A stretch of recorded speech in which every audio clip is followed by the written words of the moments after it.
Hey there, thanks for tuning into Duckbricks. I'm Chris and welcome to another episode of Bionicle Retold, the show where I tell the entire Bionicle storyline in chronological order from the beginning to the end.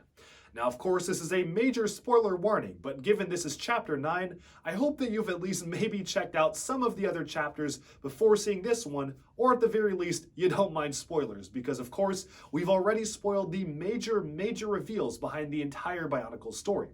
Now, if this is your first episode and you would prefer to consume the Bionicle story the way it was meant to be told, I've actually linked in the description of this video how to get started with the Bionicle story. So maybe you could experience it as most of us fans experienced it the first time it came out.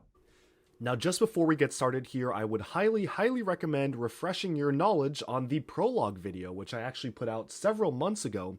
Much of the events of this chapter in particular pertain directly to the events of the prologue. We're actually returning to the planet of Spherus Magna, which has been split into 3 pieces. So really would highly recommend checking out the entire prologue because that really clearly goes over the society and how this whole culture works.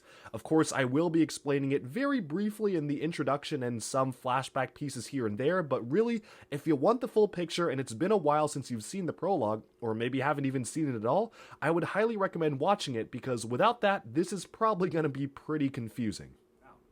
But moving on from that, let's just dive right into things. Following the climactic events of Chapter 8, let's kick things off with a recap of that chapter. The Ignition Trilogy Part 3, Rising. Thousands of years ago, battles raged across the planet of Spherus Magna in the cataclysmic Core War, shattering the planet in 3 chunks and decimating the population of Agori villagers and Glatorian warriors. In this extinction-level event, scientist kings known as Great Beings devised a last-ditch attempt at survival, sending a colossal Great Spirit Mata Nui robot hurtling into deep space to survey and collect data on other worlds, societies, and technology, with the hopes of returning after thousands of years to repair the planet. Thanks to a rogue Great Being, the inhabitants of this microcosm of a universe gained sentience, and over these 1,000 years paved their own path forwards in the legend of Bionicle.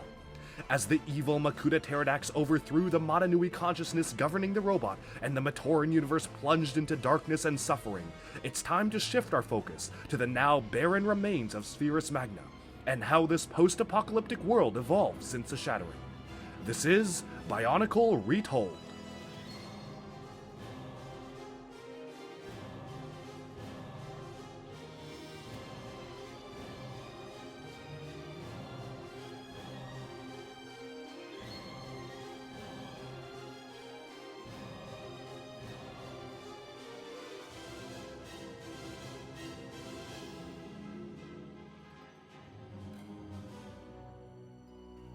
Chapter 9, Rebirth.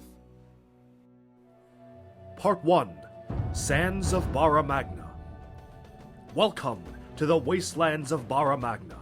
Once a thriving, rich world full of life and resources, Bara Magna is now a husk of its former glory.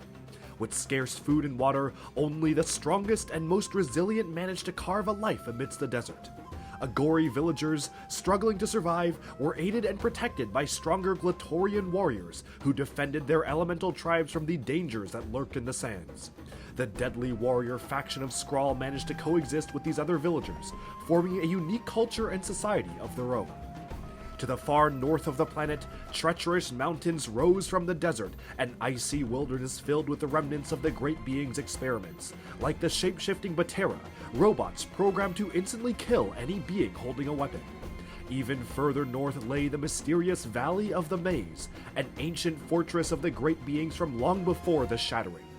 During the final stages of the Core War, the Great Beings ordered the Atero to construct an impenetrable labyrinth around their fortress complex, designed to keep the Element Lords from acquiring the ultimate power source housed inside. As some of the most powerful beings on Spherus Magna, the Element Lords survived the Shattering, and were trapped for thousands of years somewhere in the northern regions. If you recall from the prologue, the Element Lords were the original rulers of Spherus Magna, created by the Great Beings to have ultimate control over each of the elemental tribes. Of course, they're also the ones that started the Core War, and because of them, the entire planet was split apart.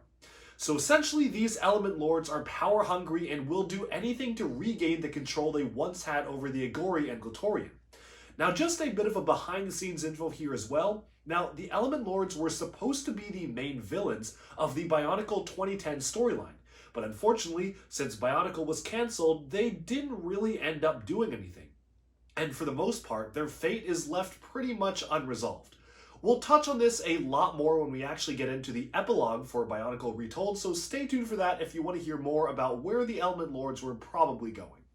All across the planet of Bara Magna, remnants of experiments left behind by the great beings littered the landscape, largest of which were the scattered body parts of the first prototype robot, activated and destroyed years ago when its power source grew unstable. Colossal limbs, joints, and machinery stood stark against the desert sands, a reminder of the once great technology this world boasted. Directly following the shattering, a contingent of Water Tribe Agori, led by the Glatorian Tarix and Kina, ventured far south to the Sea of Liquid Sand. While most of their tribe perished en route, those who survived established the village of Tajun and created their own isolated society there.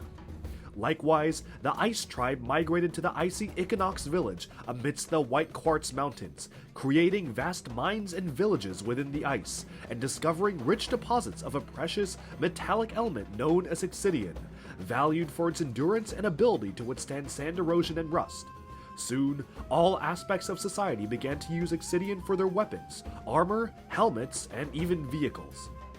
Meanwhile, the Agori of the Jungle Tribe were embroiled in a vast political conflict, with the Agori population deeply divided between those who supported the war and those who did not. Thus, their elders issued a challenge. Whichever faction built the quickest and best settlement would be allowed to live in the small pocket of jungle on Bara Magna. However, the elders carefully arranged for neither side to have sufficient resources, forcing them to turn to each other for help. This cooperation healed the rift in the tribe as they worked to create the twin villages of Tisara, taking refuge in the shade underneath the fingers of the colossal prototype robot. Lastly, the Fire Tribe, boasting the largest surviving population on Bara Magna, took up residence in Vulcanus, a pit of cooled lava that provided shelter and vast spaces to construct villages and trading outposts across the sand. Far beyond the civilized pockets of society, the open desert was the home of the Sand Tribe, who lived in the ruins, foraging for food and mentally regressing into the primal, animalistic Vorox and Zesk. North of the Black Spike Mountains, the Skrall race and their rock tribe following established a secluded empire, only venturing to civilized lands on rare occasions. And following the genocide of the race after the Great Dreaming Plague, the only two remaining Iron Agori, Samad and Tuluris, became desert bandits, preying on travelers in their makeshift vehicles and battlecraft. Soon, the four civilized tribes of fire, water, jungle, and ice began fighting over resources, such as the Obsidian peddled by the Ice Agori Metis. Seeking to avert another war, a group of Glatorian, led by the grizzled Korwar veteran Sertavis, developed a system of arena matches using new Glatorian fighters.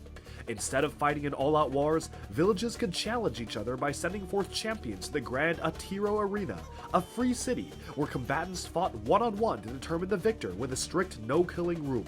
As this system prevented the needless deaths of both Agori and Glatorian, all four civilized tribes agreed, and the inhabitants of Bara Magna entered a new phase of their lives. Part 2. Fall and Rise of the Skrall. As the Agori and Glatorian established their arena system and began to settle into the four separate villages, the Skrall warriors, led by the last surviving member of an elite breed of Skrall named Tuma, were cut off from their homeland after the global disaster of the Shattering.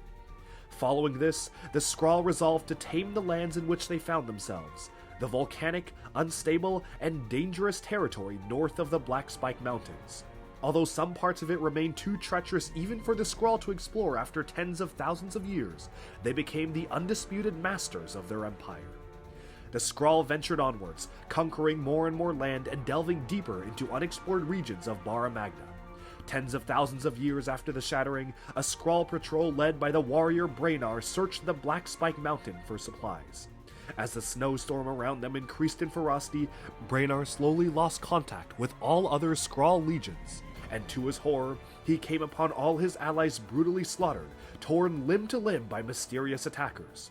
For the Skrall patrols had inadvertently awoken the Batera, silent, lethal shapeshifters who struck from thin air and vanished again.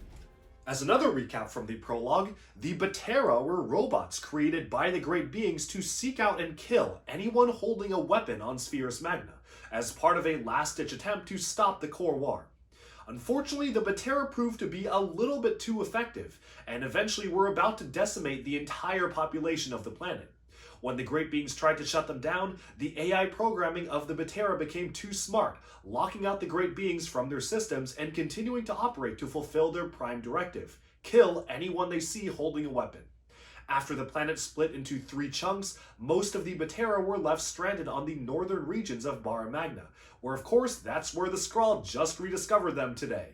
As Braynar returned to the Skrall fortress to report his findings, Tuma rushed to contact all other Skrall outposts, and heard nothing but silence. Realizing all other outposts had been systematically destroyed by the Batera, which had followed Braynar back to the Skrall Empire fortresses, Tuma led legions of Skrall out to combat the threat.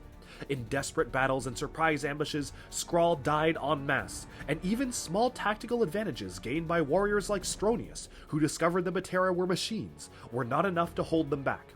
In a violent massacre, most of the Skrall armies took refuge in a forest of trees, only to find that the trees themselves were shape-shifted Batera, leaving only Tuma, Stronius, Braynar, and a small legion of Skrall left.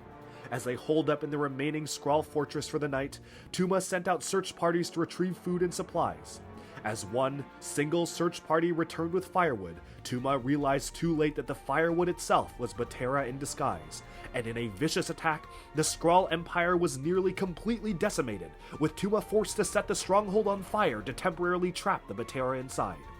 And so, the beaten, weakened Skrall were led south, towards Bara Magna villages, forced to abandon their vast empire among the mountains. In the aftermath, the psionics-imbued Sisters of the Skrall, only female members of the Skrall species, established a separate haven from the males, and lived in isolation, gradually descending into myth and legend as witches lurking in the shadows. As the remnants of the Skrall established a new base in the southern, civilized lands of Bara Magna, Tuma began to make plans to conquer the remaining 4 tribes, so they would be better prepared for the Batera when they eventually arrived. To track their migratory patterns and hunting capabilities, the Skrall established regular Vorox runs, in which they led captured Vorox into the Black Spike Mountains as bait for the Batera. During this time, the Skrall also entered the Glatorian arena matches, winning resources and training their superior warriors in preparation for their coming conquest. As the years went on, new Glatorian were born, and warriors like Vastus and Gaelu were trained by the veteran Glatorian Sertavus, who eventually passed away of natural causes. In a freak Vorox attack, the leader of the Vulcanus fire tribe was killed by wild Vorox, and the Agori Ranu eventually came to lead the tribe, becoming a devoted and respected elder across all the tribes. During the many Glatorian matches, a young trainee from the village of Jungle named Gresh managed to defeat Kina in a match, rising quickly to prominence as one of the most promising young warriors from the jungle village of Tessara. Culture evolved and Glatorian forged their own paths over the years, with a subculture of high-octane racers and vehicle pilots developing to win resources and settle their own disputes through vehicle combat. Even some Glatorian, like Perdidas, gave up their arena posts to participate in these races, which stretched across the desert sands and provided a source of entertainment, danger, and even fun for some Agori and Glatorian. In the unexplored regions of the desert, the Iron Agori Samad continued his life as a bandit, clashing with roaming parties of bone hunters, less civilized Agori who chose a life of bounty hunting and piracy, traveling in packs. Eventually, as the Skrall military force grew, Samad was recruited as a slaver for the Skrall, capturing any Agori traveling alone and forcing them into servitude to the Skrall Empire. In the meantime, the Water Glatorian Kina discovered an underground laboratory near Tajun and made it her hideaway. Little did she know, but this was a secret laboratory of the Great Beings, and inside was proof of the Matoran universe and sentient life beyond Bara Magna. As Kina delved deeper into this conspiracy, her dreams of one day leaving the planet and meeting other sentient lifeforms beyond their barren desert were scoffed at by the other Agori and Glatorian, who dismissed her as a mad conspiracy theorist. As time went on and culture further evolved, vehicle combat was factored into the great Glatorian tournaments, which became more and more of a cornerstone of society. one Glatorian warrior, a fire tribe combatant named Malum, began to become more and more unstable, beating the jungle tribe Glatorian Vastus senseless in an arena match, only to be stopped by the ice Glatorian Strack. Ranu and Akar talked to Malum about his growing rage, worried that he may cause the downfall of the arena system, but Malum refused to change his ways, and in a fateful match against Strack, Malum's rage consumed him, and after attempting to kill the Ice Tribe warrior, Malum was only stopped when the rookie Gresh and veteran Fire Glatorian Akar stepped in to stop him. After Equinox filed a formal protest against Malum, Elder Agori Ranu was forced to banish Malum to the Wastelands, where he encountered a group of Voroks and defeated the Alpha Male, becoming their new pack leader. As the Glatorian evolved and their society grew, the Skrall readied their blades and honed their warriors, prepping to seize all of southern Bara Magna for themselves in a grand defense against the Batera. Part 3.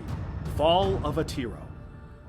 As the Glatorian and Agori settled into life in the sands, one such Agori, a water tribe member named Barracks, began regular scavenging expeditions across the desert, searching for armor and weapons he could use in the arena to counter even the power of the Glatorian. Over one of these many expeditions, Barracks was saved by Gresh, Strack, and the water Glatorian Terex after being assaulted by bone hunters, who reassured the Agori that payment was not necessary when it came to saving lives. Just as the group was attacked by a pack of vicious Voroks, the creatures mysteriously retreated, revealing that the exiled, disgraced Malum was now leader of most Voroks packs, and had chosen to spare the lives of the three Glatorian and Barracks. Back in the Atero arena, Gresh returned to face off against a Skrall warrior who had challenged his village of Tessara for control over a desert oasis. Despite fighting bravely, Gresh was soundly defeated by the Skrall, who claimed another victory for his tribe in a series of major successes for the Skrall race. Over time, as matches continued and battles were fought and won, some Glatorian began to grow sick of the conflict, with Akar becoming increasingly bitter in his role as a Glatorian, and Strack growing more and more violent and reckless, losing his morals, and even becoming willing to sell out his fellow Glatorian to gain more riches for himself. Skrall warriors and search parties became more and more aggressive, blatantly stealing from the Agori and looting their trading caravans, defeating all those who opposed them in the arena. And as Kina, Akar, and Gresh began to form strong bonds of friendship, they grew wary of the Skrall forces, who took what they wished, descended into the arena, and beat back anyone who dared challenge them. Meanwhile, in the Skrall village of Roxtus, Braynar was on a regular patrol north when he and his companions were ambushed by Batera, who had begun their migration south far sooner than anticipated. Panicking, Braynar rushed to warn Tuma, who pushed up his plans and ordered the Skrall to attack Atero the next day, to prepare for the oncoming Batera onslaught and unite the warriors of Bara Magna against this threat. Unbeknownst to the Glatorian and Agori, there was a traitor in their midst. The opportunistic Ice Agori Metis, who seized his chance to gain riches for himself and sold out his fellow companions to the Skrall, detailing their hideouts, plans, and locations to Tuma. Claiming to know the secret weakness of the Batera, Metis forced Tuma to accept him as his partner, in the hopes that he could seize control with the Skrall.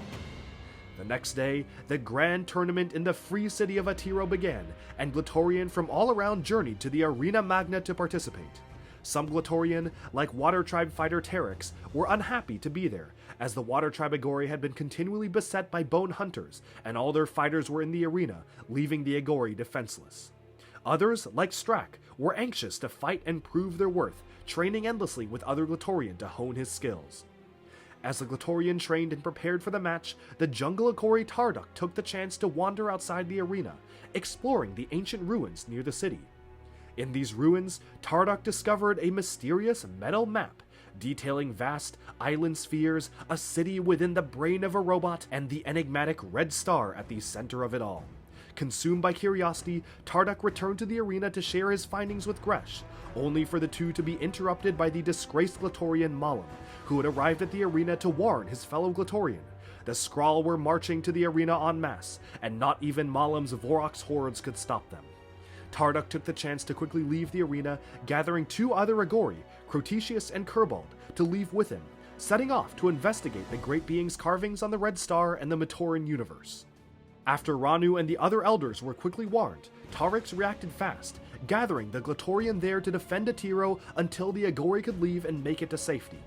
Despite this defense effort, the Skrall numbers were overwhelming, and the Glatorian were forced to escape and hide in caves. At least half a dozen Glatorian were killed in the battle, and many Agori were scattered or lost. The Skrall had claimed their first major victory, upsetting the social structure of the Glatorian fighters, and many of the warriors were forced to scatter and regroup away from the arena. Part 4. Riddle of the Great Beings. Meanwhile, the trio of Agori seeking the Great Being's knowledge ventured further into unknown lands, unaware of the fall of Atero and destruction of the cornerstone of Agori civilization. As Tarduk, Crotetius, and Kerbald ventured into the White Quartz Mountains in a desperate search for answers in a way-off Bara Magna, they stumbled into a den of vicious iron wolves. Just as the animals prepared to strike, they were called off by their master, the ancient Glatorian Skrall, who had been gravely injured during the Core War and presumed dead. Over the thousands of years spent alone in the mountains, Skrall managed to train a pack of iron wolves, keeping a watchful eye on the trapped element lords, who had just managed to escape and break free from their prisons. Begging the Agori to turn back, Skrall warned them that the element lords were seeking the Great Being's Valley of the Maze, hoping to gain the power of the mysterious energy source held within for themselves, and re-establish their rule over the planet. Before Skrall and the Agori had a chance to converse more, the Element Lord of Ice, who had been watching them from afar, seized this chance to bury them in an avalanche, triggering a massive cataclysm of snow that was stopped last minute by the Element Lord of Fire, who took the chance to take out his competition and attack the Lord of Ice with a devastating firestorm. As the two elemental beings clashed, the Agori fled, Skrall opting to stay behind and protect his wolf pack. Leaving the White Quartz Mountains and descending into the eerie Forest of Blades, the three Agori ventured onwards, passing by the petrified statues of once proud warriors, forever fused to nature by the Lord of Jungle. At the sight of this gruesome forest, Kerbald decided to leave and return to civilization, bidding the remaining two Agori farewell. And so, Tarduk and Crotetius ventured onwards alone, determined to seek out the true nature of the Great Beings and save their people. The moment the two Agori stepped foot in the Forest of Blades, they were seized by plant life, revealing the Element Lord of Jungle, who had been driven mad from isolation. Seeking to forever take the Agorius trophies and merge them with the forest, the Lord of Jungle rambled onwards, and out of nowhere, Kerbald returned with a torch, lashing out at the jungle vines and allowing his friends to escape.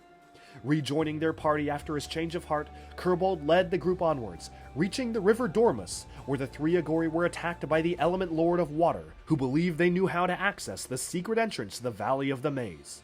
Just as they were about to drown, the Element Lord of Ice froze the river, challenging the Lord of Water in a duel.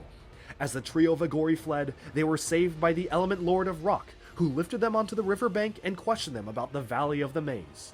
After Tarduk revealed their noble intentions to save their race, the Element Lord of Rock let them pass.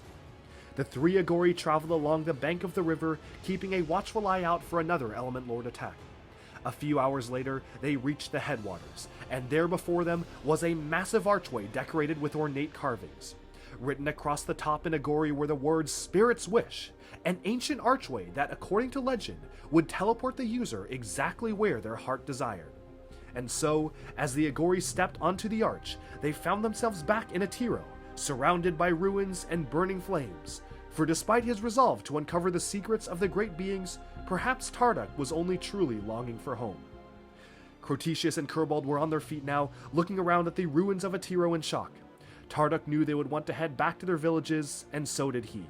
But once he was certain Tesara was alright, he resolved to head back north, make it through the arch, and find what he was seeking. He had set out to solve a riddle, and the Element Lords were seeking the same answer. It was still out there, tantalizing him, a question without an answer. But he would answer it somehow, and soon.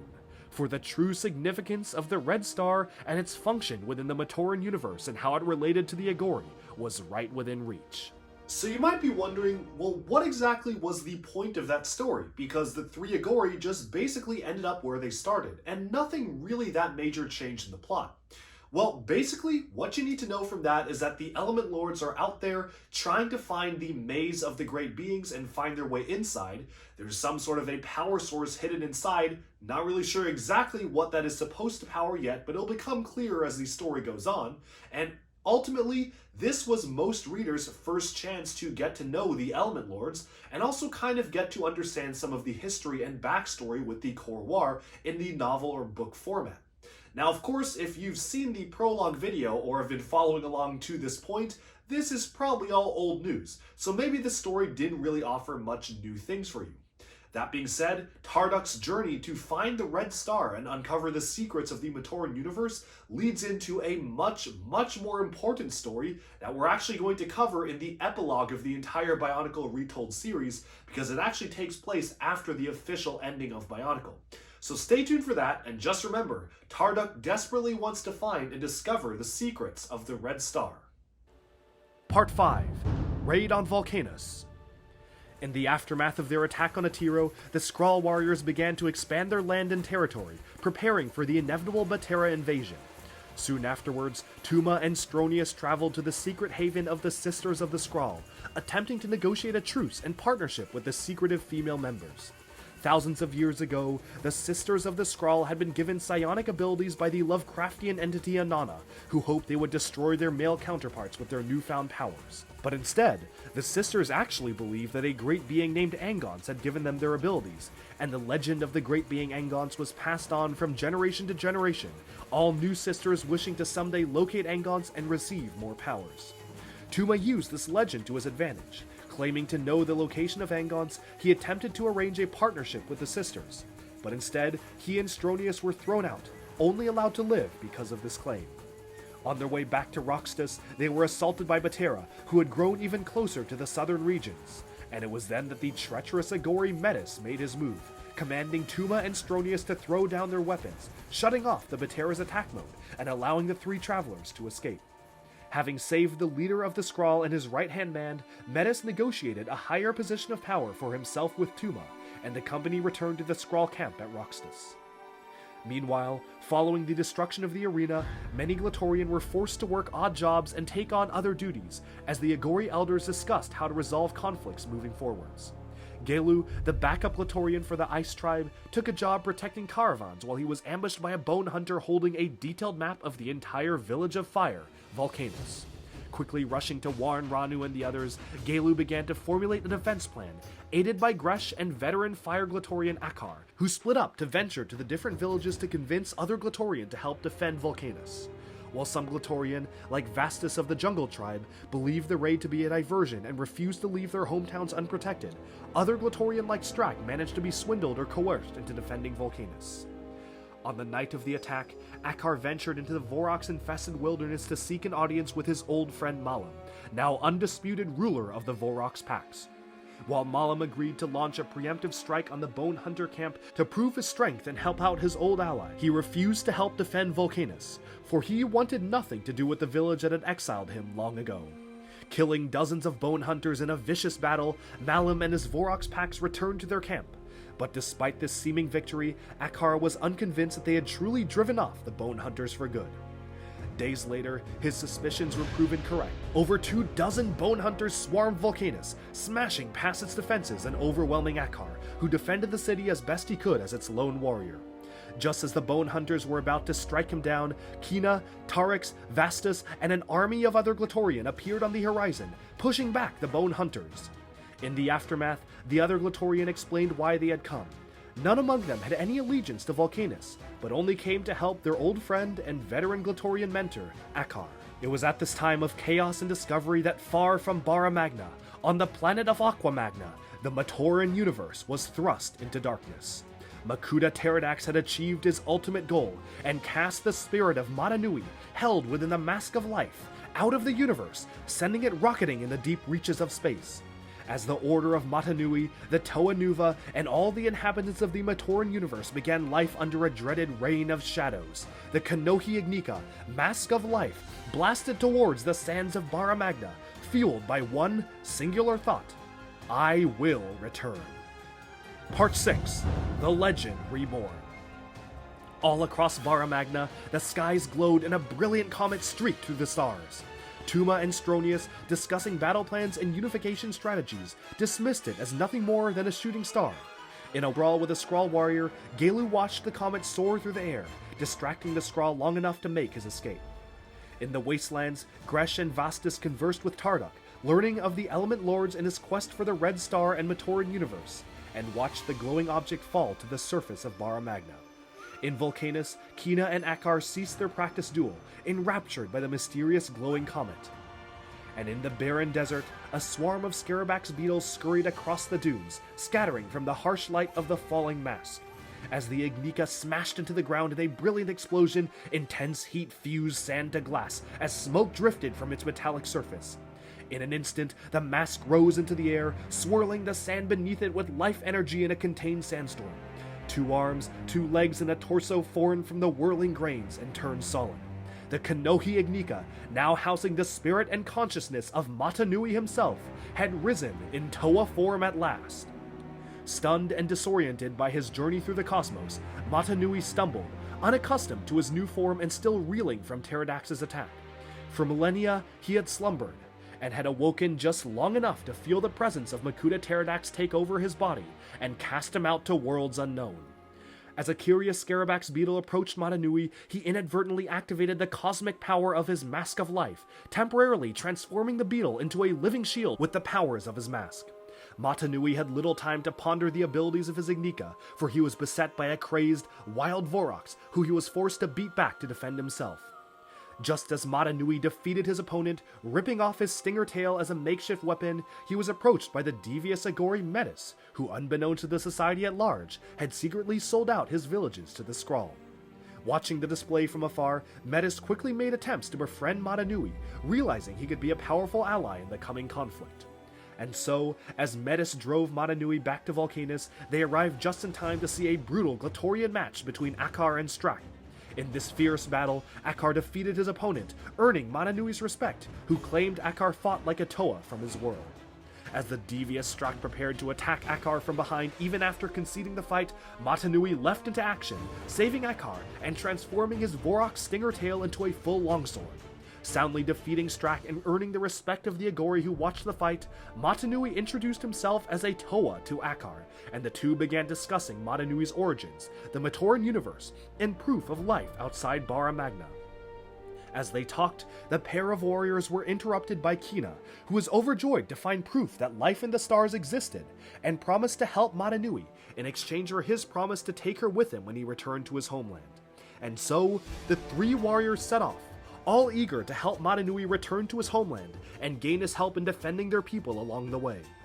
Having discovered a secret chamber of the great beings deep beneath Tajun, Kina led the way. As they traveled through the canyons and desert passageways of Bara Magna, the 3 warriors battled vicious Scopio monsters while bonding with each other and explaining to Matanui how society functioned on the planet of Bara Magna. Eventually, the trio made it to Tajun, and to Kina's horror, she found it utterly destroyed by Skrall and Bone Hunters, working together for the first time in history to seize more land. At Tajun, Matanui and his team quickly rescued a badly wounded Gresh, who had been the only Glatorian left to fend off the hordes, and the team sought shelter in the mysterious lair of the Great Beings. Along the way, they encountered the Agori Barracks, who had also sought refuge in the secret lair during the attack. To Matanui's astonishment, the room was filled with ancient carvings, markings, and blueprints, detailing the creation and birth of the Matoran universe. To Matanui's surprise, Kina explained how she and many Glatorians hated the Great Beings, for they had failed to stop calamity and simply disappeared into the night. But there was little time to ponder this revelation, for the warriors had to rush to the nearby jungle village of Tessara to warn them of the Skrall's allegiance with the Bone Hunters and rally the Glatorian to fight together as one against the united force. Before they left, Matanui continued to experiment with the Ignika, bestowing raw elemental abilities onto Akar, Gresh, and Kina, transforming them into fully fledged Toa-like heroes. As the 4 heroes arrived in Tessara, Akar used his newfound fire sword to gain the respect of the crowd, stopping the ongoing Glatorian match to compel the Agori and Glatorian to band together against the united army of Bone Hunters and Skrall. As the village elders discussed late into the night, Barracks noticed an Agori slip away from the crowd and sneak off into the night. As he tailed this mysterious stranger, he came upon him sharing information and secrets with the Skrall. For this stranger was the traitorous Metis, who had informed the Skrall that Matanui had rallied the Glatorian and Agori together. Before he had a chance to react, Barracks was swiftly captured, and Kina, who had grown suspicious of Barracks for sneaking off and assumed that he was the traitor, was also captured. As soon as Matanui realized the pair had been kidnapped, he immediately set off for Roxtus on his own, leaving Akar to guard the village of Tessara. In the Skrall camp, Kina and Barracks resolved their differences while the Skrall and Bone Hunters awaited the approach of Glatorian warriors, having set up a trap to lure them away from the villages using Kina and Barracks as bait. To their surprise, only one lone warrior appeared on the horizon, Toa Matanui, who had come to challenge Tuma in a one-on-one battle. In a heated match, Matanui felled the mighty Tuma and claimed his shield in victory. Just then, Metis revealed himself as a traitor, ordering the Skrall and Bone Hunters to kill Matanui. But he was too late, for an army of Glatorian appeared on the scene, engaging in an epic battle between Glatorian, Bone Hunters, and Skrall. As Akar, Kina, Gresh, and the others led the charge, Matanui ran to confront the escaping Metis, using the power of the Mask of Life to transform him into a serpent, a cruel but fitting fate for this slippery traitor. As Metis slithered away, Matanui rejoined the fight, and with the elemental powers he had bestowed upon the Glatorian, they swiftly beat back the opposing armies, ending the Skrall threat. In the aftermath of the battle, Matanui negotiated peace between all tribes on Bara Magna, and began to physically unite all the villages, reconstructing the colossal prototype robot left over by the Great Beings. As this was done, Matanui turned his gaze to the maze of the Great Beings, resolved to venture forwards and uncover whatever secrets lay inside, bringing him one step closer to returning to the Matoran universe and bringing peace once and for all. As the weeks passed, Matanui and his team marveled at the size and scope of the united mega village of Bara Magna. With Akar named lead defender and Ranu as the chief elder of the villages, the tribes of Bara Magna had finally united under one roof after thousands of years. But Matanui's quest had only just begun. Shortly afterwards, the team of Glatorian, Matanui, and Barracks began a long journey to the Valley of the Maze. Ambushed by a group of wandering Skrall, Barracks was gravely injured, and Matanui was forced to continue alone while the rest of the Glatorian returned to the mega village to protect the city and heal the wounded Agori. Traveling north through the Black Spike Mountains, Matanui arrived at the Sacred Valley and entered the Great Maze, determined to reach the tower stationed in the middle of the labyrinth. Before him lay great trials, traps, and ancient machinery conjured by the Great Beings to protect their secrets, and Matanui would need all his strength, all his skill, and all his wisdom to make it inside and learn the secrets of old. Meanwhile, far away from the planet of Bara Magna, we return to the Grand Colosseum of Metru Nui in the Matoran universe, where Makuta Pterodax had just made his chilling announcement, and a wave of darkness fell over their world. Pterodax had truly become god of this world, and Toa, Order of Matanui, and even the Dark Hunters would need all their strength to mount a resistance effort from within the body of the Great Spirit Robot. As lightning crashed through the skies and Rakshi rose from the very ground, the Matoran and Turaga took refuge in what remained of the archives of Metru Nui, even as agents of Pterodax and remotely commanded Rakshi ravaged the lands, leaving a trail of death and suffering behind them. But this is a story for next chapter, and with that, we've summed up the penultimate tale, Chapter 9, Rebirth.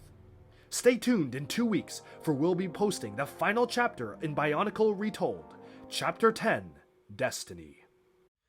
Alright, and with that, we have summed up the penultimate chapter, Chapter 9, Rebirth. I hope that you enjoyed this video, and as always, let me know down in the comments below if you had any questions, comments, concerns. I will do my best to address them, and definitely stay tuned in 2 weeks for when I'll be posting the conclusion to Bionicle Retold. Finally, we've reached the end of our journey, so stay tuned for that, and I hope you enjoyed this video. Thank you so much for tuning in. I hope you enjoyed this, and I'll talk to you again very soon. Bye-bye for now.